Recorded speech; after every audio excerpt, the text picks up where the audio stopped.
Alright, here is your quick tutorial video on how to install Jasperactive on a home computer or a connections computer. So you have to go through and create your account, which you should have done in previous Canvas screens. So here I'm logged into my account. I have to click on the circle J.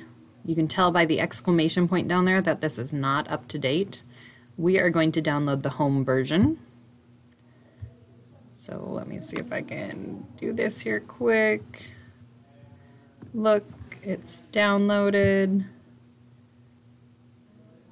If it doesn't show up down here, you can go to your file, downloads, or if you open a new tab and press Ctrl J, that also works for opening downloads, and we go through and install.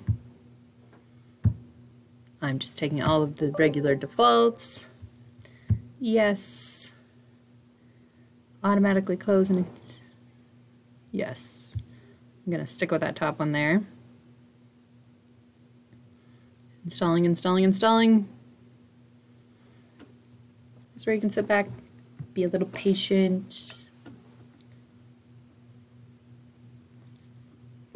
Maybe eventually it will get done. Oh, there we go. Launch the program. So I go ahead and click finish.